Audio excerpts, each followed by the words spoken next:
সম্মানিত সভাপতি, উপস্থিত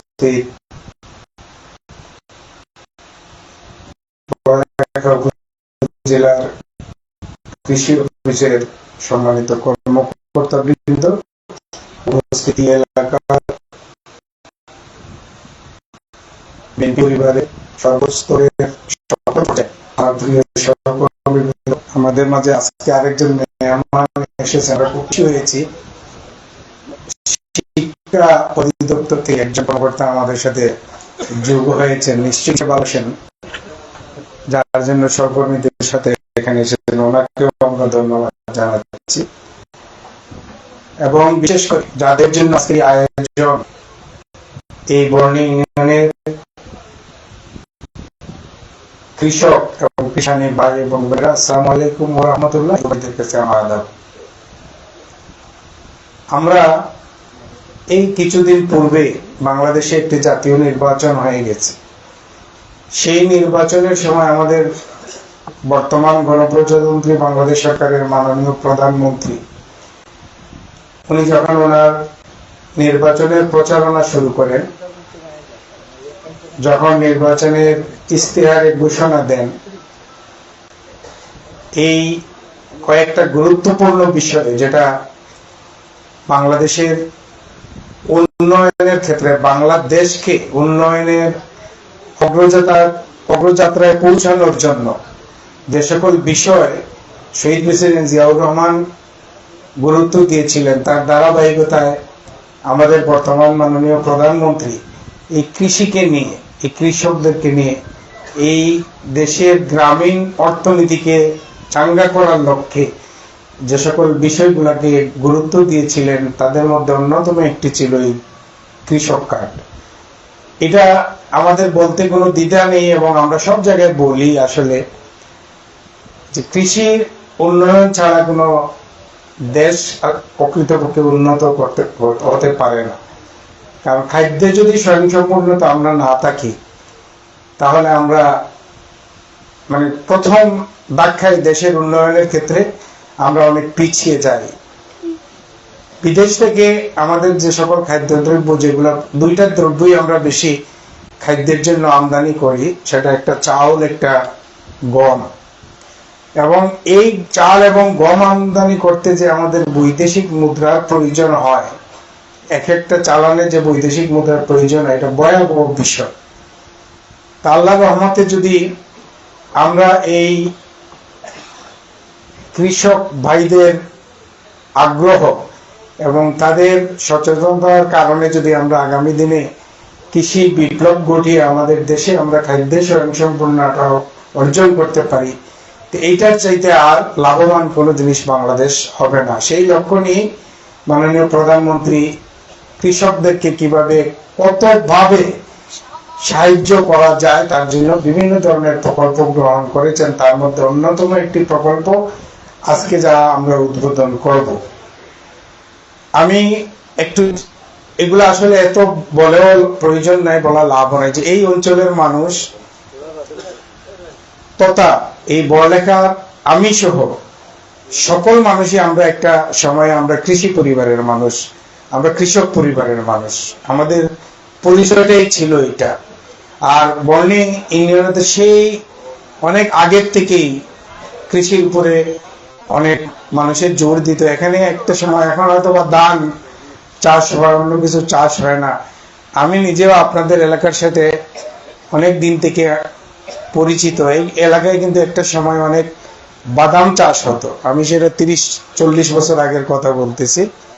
এই সোনাই নদীর তীরে দুই পাশে প্রচুর বাদাম চাষ হতো, যেটা এখন পুরাটা চলে গেছে নর্থ বেঙ্গলের দিকে। আমাদের এখানে এগুলো আর কেউ চাষ করে না। আমরা দেখতে পাচ্ছি যে আমি সব জায়গায় তো আর যেতে পারি না, আমি দেখতে পাচ্ছি যে এই জুড়ি এবং বড়লেখা উপজেলায় কৃষি কর্মকর্তাদের মাধ্যমে আমাদের এখানে কিন্তু পুনরায় আমাদের অনেক পুরাতন জিনিস চাষের আবার একটা লক্ষণ দেখা দিয়েছে এবং আমরা সেটা চাষ করতেছি। শুধু ধান নয়, ধান ছাড়াও বিভিন্ন প্রজাতির আমরা শস্য চাষ করতেছি।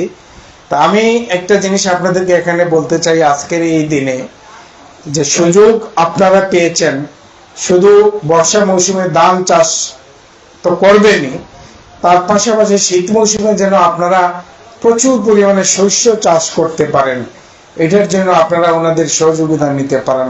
ওনারা ওনাদের দক্ষতায় আমি দেখতে পাচ্ছি গ্রামে গ্রামে ঘুরে ঘুরে আজকে ওনারা চেষ্টা করে যাচ্ছেন মানুষদেরকে কিভাবে আউশ ক্ষেতের উৎসাহী মানে করা যায়, কিভাবে শীত মৌসুমে শস্য আমাদের এখানে যা চাষ হয় আরো নতুন নতুন শস্য কিভাবে বেশিভাবে মানে বাণিজ্যিক ভাবে চাষ করা যায়, কিভাবে ফলের চাষ করা যায়, এগুলা নিয়েও ওনারা কিন্তু কাজ করতেছেন। এবং কিছু কিছু কৃষক ভাইরা এবং ফল চাষিরা দেখতেছি আগ্রহ হয়ে ওনাদের এই প্রকল্পগুলা গ্রহণ করে আমাদের এই সমাজে, আমাদের এই দুইটা উপজেলায় কৃষি মেলায় গেলে আপনারা দেখবেন যে অনেক নতুন নতুন পণ্য কিন্তু কৃষি পণ্য আমাদের মাঝে নতুন করে আসতেছে। এগুলাতে আপনারা যদি একটু যত্নশীল হয়ে আপনাদের ইউনিয়ন পরিষদের মাধ্যমে আমাদের কৃষি বিভাগের সাথে যোগাযোগ করে এই বিষয়গুলা নিয়ে কাজ করে আগামী দিনে আমাদের এই এলাকায় এগুলাকে আপনারা পরিচিত করতে পারেন আগের মতো আবার, তাহলে কিন্তু বাইরের জিনিস আমাদেরকে শস্য আর আমাদেরকে খেতে হবে না। যেমন মনে করেন আমাদের বড়লাখাতে প্রত্যেক দিন শস্যের সময় দেখা যায় 8-10টা ট্রাক আছে ডেইলি পাতাকপি নিয়ে, ফুলকপি নিয়ে বা অন্যান্য যে সকল ফসল হয়, এই জিনিসগুলা যদি আমরা এখানে সবাই মিলে চাষ করতে পারি, তা আমাদেরটাই যদি আমরা নিজেরা খেতে পারি, তাহলে তো বাইরের জিনিসগুলো আমাদের আর খাওয়া লাগবে না। সেখানে কিন্তু আমাদের কম আর বেশি হোক, এক বিঘা জমিতে যদি আপনি ফুলকপি চাষ করেন তাহলে আপনি নিজে খাবেন এবং এটা বিক্রি করার একটা মাধ্যম আপনার আছে। তারপরে সিম আছে, বরবটি সহ আরো অনেক জিনিস। আমাদের এই দক্ষিণ শাহবাজপুর একটা জায়গা আছে যেখানে জিঙ্গা চাষ হয়, এবং এটা ওই দিন আমি শুনলাম, নিজেই আমি আশ্চর্য হয়েছি যে বাংলাদেশের মাঝে যদি গ্রামের হিসাব করা হয় তো এই গ্রাম নাকি সবচেয়ে বেশি জিঙ্গা চাষ হয় বাংলাদেশের মধ্যে। এই দক্ষিণ, এটার নাম নাকি মোহাম্মদনগর জিঙ্গা গ্রাম বলে। চিন্তা করে দেখে নাকি বাংলাদেশের মধ্যে এই গ্রামে জিঙ্গা চাষ হয়েছে। বর্ণিত আমি চেয়ারম্যান সাহেবকে অনুরোধ করবো যে আপনার ইউনিয়নে কোন একটা পণ্য এইভাবে এমন ভাবে আপনি এখানে পরিচিত করেন যেটা বাংলাদেশের মধ্যে বলে যে এটা অমুক গ্রামে এটা চাষ হয়। এটা আপনাদের পক্ষে সম্ভব হয়? এখানে সনাতন ধর্মাবলম্বী ভাইরা অনেক আপনারা উপস্থিত আছেন, আমাদের মুসলমান অনেক ভাইরা এখানে যারা শস্য চাষ করেন, একটু যত্নশীল হবেন।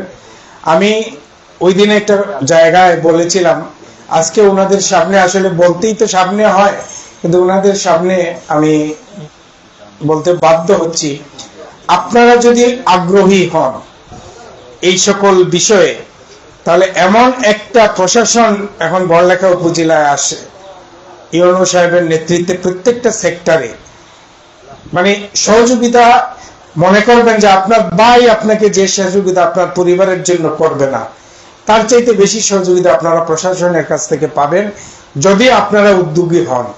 আমি অনুরোধ করব যে আপনাদের প্রত্যেকটা সেক্টরে আপনারা এখানে এই বর্ণি এলাকার মালামবিলের যে হাওরের যে পাদদেশ, এখানে আপনারা এই শীত মৌসুমে দেখেন ভুট্টা চাষ করতে পারেন কিনা, এই শীত মৌসুমে সরিষার চাষটা আপনারা বেশি করতে পারেন কিনা। সূর্যমুখীর চাষ কিন্তু হাকালুকির হাওরে এখন হচ্ছে, আপনারা জানি না জুড়িতে দেখতে পাচ্ছেন কিনা। সূর্যমুখীটাকে বাণিজ্যিক ভাবে আপনারা মানে চাষের আওতায় নিতে পারেন কিনা চেষ্টা করে দেখেন। একবার কিছু গমও চাষ করে দেখেন, 50 বিঘা জমিতে অন্তত গম চাষ করে দেখেন, দেখবেন খারাপ হবে না। কিন্তু এইভাবে আমাদেরকে কিন্তু ডাইভার্ট হতে হবে, শুধুমাত্র ধানের উপরে বসে না করে আমরা ভুট্টা বা বিশেষ করে 1 বিঘা জমিতে যদি আপনি ভালো করে করলা ফলন করতে পারেন, তো 10 বিঘা ধান চাষ করে যে আপনি উপকার পাবেন, তার চেয়ে কিন্তু 1 বিঘা জমিতে আপনি করলা চাষ করে পাবেন, কাঁকরোল চাষ করে পাবেন। এই বিষয়গুলোকে আপনারা একটু বিবেচনায় নেবেন। আমি অনুরোধ করে যাচ্ছি যে আগামী শীতকালের পরে আমরা যদি দেখতে পাই যে যে জিনিসগুলো বললাম, যে বর্ণির আমার কৃষক ভাইরা এগুলোর ভিতরে আপনারা ঢুকেছেন, তাহলে আমরা অন্ততপক্ষে সরকার যে জিনিসটা চাচ্ছে, যে সরকার কিন্তু আপনাদের আর্থিক সচ্ছলতা চাচ্ছে, গ্রামীণ অর্থনীতিকে চাঙ্গা করতে চাচ্ছে। এই গ্রামীণ অর্থনীতির মাধ্যমটা হলো কিন্তু 1 বিঘা জমিতে কাকরোল, 1 বিঘা জমিতে করলা, 1 বিঘা জমিতে বেগুন চাষ, এগুলা করলে কিন্তু দানের চাইতে আপনারা আরো বেশি পাবেন। আর আমি বলতেছি না যে দান বাদ দিয়ে আপনারা এটা করেন, আমি ওই জিনিসটা বলতেছি যে আমাদের সিলেটের সবচেয়ে বড় আমাদের বদ অভ্যাস যে আমরা সব জমিগুলা এক ফসলি করে রেখেছি। এই আমন ধান চাষ করার পরে আমাদের বাকি 9 মাস আমাদের জমিগুলা পতিত থাকে, কিন্তু উত্তরবঙ্গে যান আপনি 4 ফসলি, প্রত্যেকটা জমি 4 ফসলি হয়। 15 দিনের জন্য তাদের কোনো জমি খালি থাকে না। এইগুলা নিয়ে আপনারা দয়া করে একটু কাজ করবেন, কৃষি নির্ভরশীল বাংলাদেশ গঠনে আপনারা সহায়তা করবেন। সরকার আপনাদের পাশে আছে। জনাব তারেক রহমান সাহেব মাননীয় প্রধানমন্ত্রী সার্বক্ষণিকভাবে এই যে কৃষক কার্ডটা আপনাদেরকে দিতেছেন, এই কৃষক কার্ডটা পাওয়ার পরে আপনারা বুঝবেন, আপনি যখন জমিটা চাষ করতেছেন সারের পয়সা নাই, আপনার কোদালের পয়সা নাই, কাঁচি কিনবেন, বা আপনার যে এই কৃষি যে কাজ করতে যে দ্রব্যাদি লাগে এগুলার জন্য আপনার পয়সা নাই, কিন্তু এই কার্ডটা ইউজ করে আপনি এই জিনিসগুলা ডিলারের কাছ থেকে আপনি কিনতে পারবেন। সুতরাং আমরা বলবো আপনারা যেন যত্নশীল হন, আপনারা যেন কাজের প্রতি আগ্রহী হন, এই আশাটা আপনাদের কাছে ব্যক্ত করছি। উপজেলা প্রশাসন ইউনো সাহেবের নেতৃত্বে সরকারের পক্ষে আপনাদের সর্বদা আপনাদেরকে সহযোগিতার হাত বাড়িয়ে দিবেন। আর আমি তো আপনাদের জন্য আছি, আমি আপনাদের জন্য আছি। আমি এই কৃষি নিয়ে, এই বড়লেখার সার্বিক উন্নয়ন নিয়ে চেষ্টা করে যাচ্ছি বাংলাদেশ জাতীয় সংসদে। এই উপজেলার যে সার্বিক বিষয়গুলো আছে কৃষি সহ, কিভাবে সরকারের কাছ থেকে প্রস্তাবগুলো দিয়ে আমি আদায় করতে পারি, তার জন্য কাজ করে যাচ্ছি বাংলাদেশ জাতীয় সংসদে। ইতিমধ্যে যেগুলো প্রস্তাব রেখেছিলাম অনেকগুলা অ্যাপ্রুভ হয়ে গেছে, বাকিগুলো ইনশাল্লাহ আমার বিশ্বাস এইগুলাও অ্যাপ্রুভ হবে। এই বর্ণি ইউনিয়নের রাস্তাঘাট আজকে আষাঢ় মাস, এই বছরের আগামী আষাঢ় মাসের আগে বর্ণি ইউনিয়নের রাস্তাঘাট দেখবেন আপনারা বর্ণি ইউনিয়নকে নাও চিনতে পারেন, এরকম একটা চেঞ্জ আসবে রাস্তাঘাটের দিকে। তো সুতরাং এই যে ব্রিজ কালভার্ট গুলা যেগুলো আছে এগুলারও প্রকল্প আমরা অলরেডি সাবমিট করে দিয়েছি।